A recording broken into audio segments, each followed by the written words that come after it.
Hi welcome to అర్నాస్ with kitchen.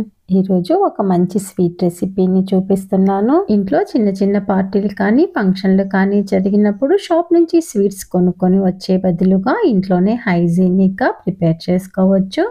2 days బిఫోర్గా ఈ స్వీట్ని ప్రిపేర్ చేసి పెట్టుకోవచ్చు. హడావిడి లేకుండా ఉంటుంది. జ్యూసీగా సాఫ్ట్గా చాలా టేస్టీగా ఉంటుంది.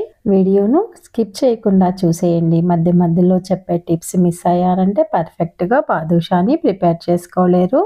ఇందుకోసము ముందుగా ఒక ప్లేట్లో 2 కప్పుల జల్లించిన మైదా పిండిని తీసుకోవాలి. 1/2 కప్పు పెరుగును వేసుకోవాలి. ఇది పుల్లగా ఉండకూడదు. చిటికెడు ఉప్పును, చిటికెడు వంట సోడా వేసుకోవాలి. వంట సోడా ఎక్కువగా వేసుకున్నాము అంటే ఆయిల్ అనేది ఎక్కువగా పీలుస్తుంది. 1/2 స్పూను బేకింగ్ సోడాని వేసి పెరుగులో బాగా కలుపుకున్న తర్వాత 2 స్పూన్ల నెయ్యిని వేసి పిండిని కలుపుకోవాలి. మొదట వాటర్ని యాడ్ చేయకుండా కలుపుకోండి. అవసరం అనిపిస్తేనే కాస్త వాటర్ని యాడ్ చేసి పిండిని ముద్దలాగా ప్రిపేర్ చేసుకోవాలి. చపాతీలు చేసుకునేటప్పుడు ఎలా పిండిని తడుపుకుంటామో అంతకన్నా కాస్త సాఫ్ట్గా ఉండాలి. పిండిని తడుపుకున్న తర్వాత మూత పెట్టి 15 నిమిషాల పాటు పక్కనుంచుకోవాలి.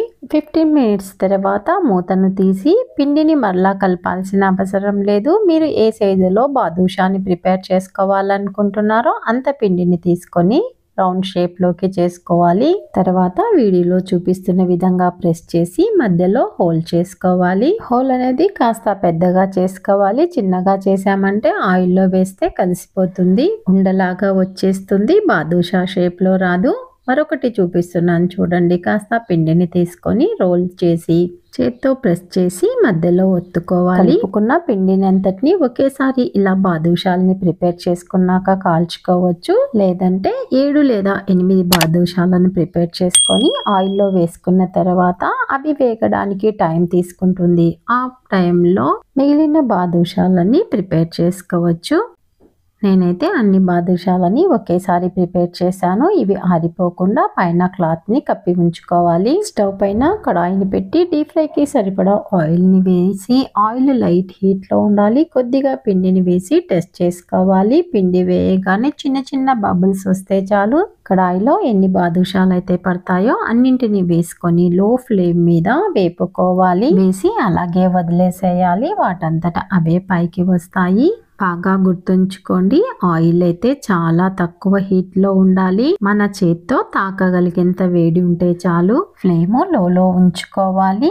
ఆ లోపల షుగర్ సిరప్ని ప్రిపేర్ చేసుకుందాము. ఇందుకోసము స్టవ్ మీద ఒక పాత్ర నుంచి 2 కప్పుల వరకు షుగర్ని తీసుకోవాలి. మైదా పిండిని ఎంత క్వాంటిటీలో తీసుకుంటున్నామో షుగర్ని కూడా అదే క్వాంటిటీలో తీసుకోవాలి. 1.5 కప్పు వాటర్ని వేసుకొని ఉడికించుకోవాలి. పాకం రావాల్సిన పని లేదు. చేత్తో టచ్ చేస్తే స్టిక్కీగా ఉండాలి. వెంటనే స్టవ్ ఆఫ్ చేసి ఇలాచీ పౌడర్ను 1 స్పూన్ నిమ్మరసాన్ని వేసి కలిపి పక్కనుంచుకోవాలి. బాదుషాలను అటు ఇటు టర్న్ చేసుకుంటూ గోల్డెన్ బ్రౌన్ కలర్ వచ్చేంత వరకు కాల్చుకోవాలి. బాదుషాలు కాలడానికి టైం అయితే పడుతుంది. ఓపిక్గా కాల్చుకోవాలి. ఫ్లేమ్ను కాస్త పెంచారంటే పైన అయితే కలర్ వస్తుంది, లోపల పచ్చిగా ఉంటుంది. లో ఫ్లేమ్ మీద కాల్చుకున్నారంటే లోపలి వరకు వేగి టేస్ట్ అనేది సూపర్గా ఉంటుంది. బాదుషాలు అయితే కాలాయి. వీటిని తీసుకొని వెంటనే పాకంలోనికి వేసుకోవాలి. 2 మినిట్స్ పాటు అలాగే ఉంచాలి. తర్వాత రెండవ వైపుకు టర్న్ చేసి మరొక 2 మినిట్స్ ఉంచిన తర్వాత వాటిని పాకంలో నుంచి సపరేట్ చేసి ప్లేట్లోకి తీసుకోవాలి. ఈ వీడియోను చివరి వరకు చూసిన తర్వాత నేను చేసిన ఈ బాదుషా రెసిపీ మీకు నచ్చినట్లయితే లైక్ చేసి షేర్ చేయడం మర్చిపోవద్దు. బాదుషాలను ఆయిల్ నుండి తీసేయగానే స్టవ్ అయితే ఆఫ్ చేశాను. ఈ ప్రాసెస్ అంతా కంప్లీట్ అయ్యేంత వరకు 5 మినిట్స్ పాటు స్టవ్ అయితే ఆఫ్ లోనే ఉంది. ఆయిల్ బాగా హీట్ ఎక్కి ఉంటుంది. ఒక వాయి తీసిన తర్వాత వెంటనే వేస్తే పై లేయర్ అయితే కాలుతుంది, లోపల కాలవు. అందుకే ఆఫ్ చేసి 5 మినిట్స్ తర్వాత మరలా ఆన్ చేసి వెంటనే బాదుషాలను వేసుకోవాలి. లేదంటే స్టవ్ని ఆఫ్ చేసి బాదుషాలను వేసేసుకోవాలి. దానంతట అవే పైకి వచ్చి బబుల్స్ రావడం ఆగిపోయిన తర్వాత స్టవ్ని ఆన్ చేసి లోలో ఉంచుకొని కాల్చుకోవాలి. మీకు ఆఫ్ చేసి 5 మినిట్స్ తర్వాత వేసుకోవడం ఇష్టమైతే అలా చేయండి. లేదా ఆఫ్ చేసిన తర్వాత వెంటనే బాదుషాలను వేసుకొని 5 మినిట్స్ తర్వాత ఫ్లేమ్ని ఆన్ చేసుకోండి. మీకు ఎలా అనుకూలమైతే అలా చేసుకోండి. బాదుషాలు అయితే ప్రిపేర్ అయిపోయినాయి. చూస్తుంటేనే నోట్లో నీళ్లు ఊరుతున్నాయి కదా. బాదం పలుకులతో తో గార్నిష్ చేస్తున్నాను. మీకు డ్రై ఫ్రూట్స్ ఇష్టం లేకుంటే అలాగే వదిలేయండి. జ్యూసీగా సాఫ్ట్గా సూపర్ టేస్ట్గా ఉంటాయి. అన్ని ఇంట్లో దొరికే ఇంగ్రీడియంట్సే కదా. ఒకసారి ఇలా ట్రై చేసి చూడండి. ఎలా వచ్చిందో నాకు కామెంట్ చేయండి. ఫస్ట్ టైం నా ఛానల్ని చూస్తున్న వాళ్ళు, ఇంతవరకు సబ్స్క్రైబ్ చేసుకొని వాళ్ళు సబ్స్క్రైబ్ చేసుకొని బెల్ సింబల్ని నొక్కి యాక్టివేట్ చేయండి.